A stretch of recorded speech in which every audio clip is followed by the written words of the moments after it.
This episode of Audiology Marketing Now is made possible once again by our friends at SendPepper, the world's first automated direct mail and email marketing software designed specifically for small business.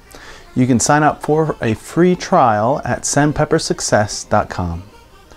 Coming up on today's episode, the slow death of Google Places, Facebook changes audiologists can be grateful for, a question about online reputation management, and an awesome resource you can use to automate your entire life.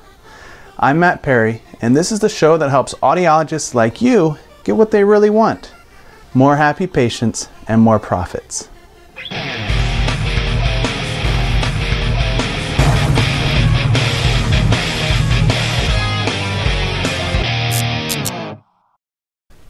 So it's been a little while since I posted the last episode, and holy cow, there have been a lot of changes online. When I first started the show, I knew I would never run out of stuff to talk about since the internet's constantly changing. And during the past month or two, things have changed a lot for audiologists online. Unless you're brand new to the show, you've probably heard me preach about Google Places once or twice, or more times. Used properly, Google Places can drive patients to your practice on autopilot. And I created a whole video training course showing you exactly how to do that, called Places for Audiology. Well, it turns out I chose the wrong name for that course. A few weeks ago, I woke up to the announcement that Google Places is turning into Google Plus Local. Thank you, Google, for destroying my most popular training course overnight. Well, Places is no more. Kind of. They didn't kill it humanely with one quick blow. They're slowly taking it apart and replacing it with Google Plus Local. Still really powerful, but in a slightly different way. By the time you watch this episode, things may be different, but here are some of the changes audiologists need to be aware of. First, the process of leaving a review has become a little more involved and not so friendly to healthcare practices or people who are a little less tech savvy. You used to be able to leave a review for a business by registering with your email and using a username. Well, now you need a Google Plus account, and the review shows up using your full name along with your profile picture. Anonymity and privacy are gone. So this definitely makes it more difficult for our patients to leave a review, which sucks for us. Well, why'd Google make the change? You'll have to ask them to know for sure, but it's pretty obvious that the move will result in a lot more Google Plus accounts opening up. That may help Google's business, but it doesn't help our business at all. Well, local businesses benefit in at least two other ways though. It's going to be a lot harder for competitors to leave fake reviews, for one thing. They'll have to come up with a fake name, a confirmed email, and a profile pic to go along with that fake review. And people are a lot less likely to leave mean or borderline abusive reviews when they can't hide behind a username. So I guess that's a good thing for us. You may also notice that the star rating system is gone. They've partnered with Zagat and are using a 30-point scale to rate businesses. And their scoring system is changing every day. Your score a couple days ago was calculated by averaging user reviews in 3 different areas. Now, at least for practices, it's based on a simple quality scale of 0 to 4. And who knows what it'll be tomorrow. I'm not a fan of this change. Obviously, Zagat designed it with restaurants in mind, and healthcare practices, along with a lot of other businesses, have been awkwardly forced into it. And when your practice shows up in the Google search results, that 30 out of 30 just doesn't pop out like those 5 yellow stars used to. And to have your score show up at all in the search results, you need 10 user reviews instead of just 5 like it was previously. Now for a restaurant, 10 isn't a big number. But that's a big number for a lot of audiology practices. A lot of us had trouble getting 5 reviews. So right now, Google Places still exists, but it's pretty much just what they call the area that collects all your business info to display in the new Google Plus Local. A lot of the same optimization strategies still work, and I'll update you on what we should be doing specifically with Google Plus Local as Google figures out what they're doing with it. But Google isn't the only online company making major changes in the way we market our practices online. Facebook has been releasing some major updates as well, and I like these updates. The Facebook timeline update occurred right after AAA, and I presented a full 1-hour webinar all about that during the virtual Audiology Marketing Symposium, which, by the way, was was received quite well. And you can get that recording along with the 16 other presentations over at audiologysymposium.com. But since the timeline update, there have been a few additional changes, including 2 that we can definitely rejoice about. The first is that we can now schedule our Facebook posts. Previously, if you wanted to make sure your practice's page included a weekly update, you had to get on Facebook once a week to post that update. Or you could use a third-party app like Hootsuite to schedule your posts in advance. Well, now you can do it right within Facebook, and this is great for us. Once a month, you can get on Facebook, schedule 4 quick posts, and you're done. Now, obviously, there's a lot more you can do on Facebook, but if you were able to post just one relevant and personal, not canned, update a week onto your practice page, you'll be doing more than 99% of the practices out there. Another awesome change for us is that you can backdate posts. This means that if you're a little late to the Facebook party and your page doesn't have a history of posts, you don't have to broadcast to the world that you're a procrastinator. You can easily catch up and make your page seem established by posting things in the past. What do you post? Whatever you want. How about patient testimonials on the day you receive them, for example? You can also add what they call milestones, which display along with really big images. For a good example of these, check out Ben & Jerry's Facebook page. Milestones tell the story of your business and they help you establish a solid presence. So if you don't have a Facebook page yet, go get one, simple. And if you have one but you've been neglecting it, you can make all that neglect go away in one day by posting updates in the past, scheduling updates in the future, and publishing your practice's milestones. Now you know, and as a great philosopher once said, knowing's half the battle. Well, what's the other half? They never said, but my guess is it's simply doing it.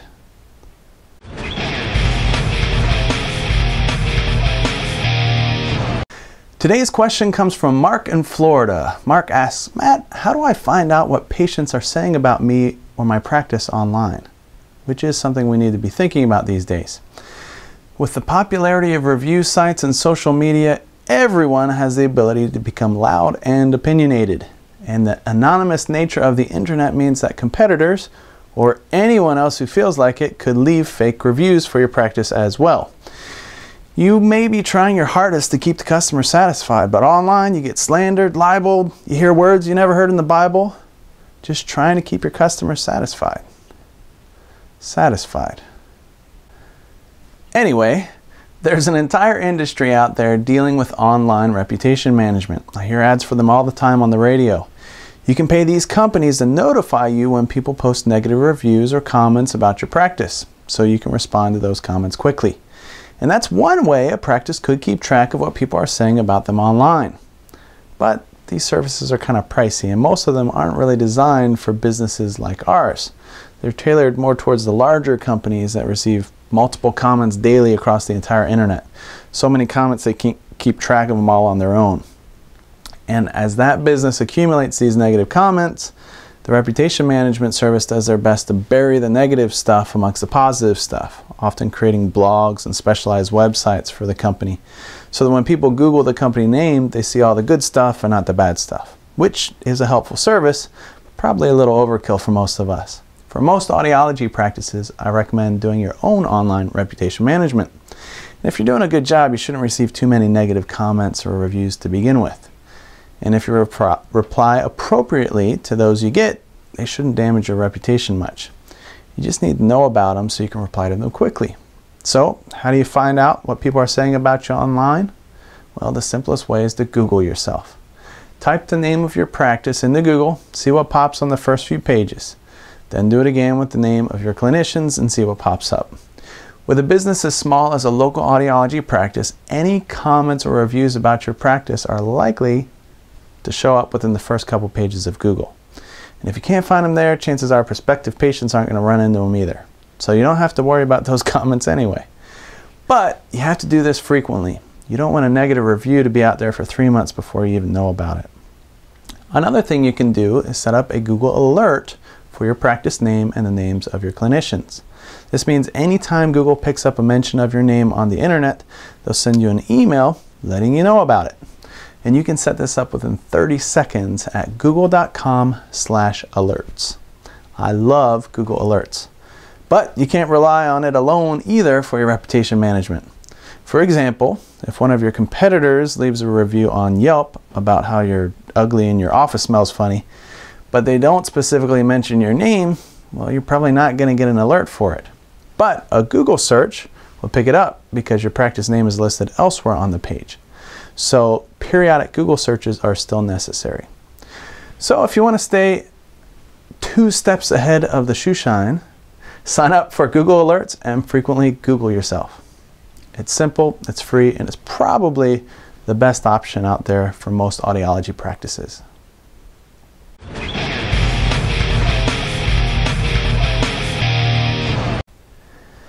The Tools of the Trade segment is when I introduce you to a resource that I personally find helpful in marketing a practice. One that my guess is most audiologists probably aren't aware of. So today I want to introduce you to one of the most powerful internet applications out there that most people have never heard of. It's called If This Then That, and it's found at ifttt.com. The people who know about it love it and use it all the time, but for some reason it's kind of staying underground. Well, If This Then That is a cloud-based app that allows you to create very simple programs, which they call recipes, using different internet services. You basically tell the server that if this happens, then do this, which I realize doesn't clarify things very much. So here's an example for you. There are a lot of social media sites out there. As a practice, it's hard enough to stay active on Facebook, which is probably the most important one at this time at least, but Google Plus is becoming increasingly harder to ignore. And then there's your blog and Twitter and your YouTube channel. Well, wouldn't it be nice if you could somehow synchronize them all?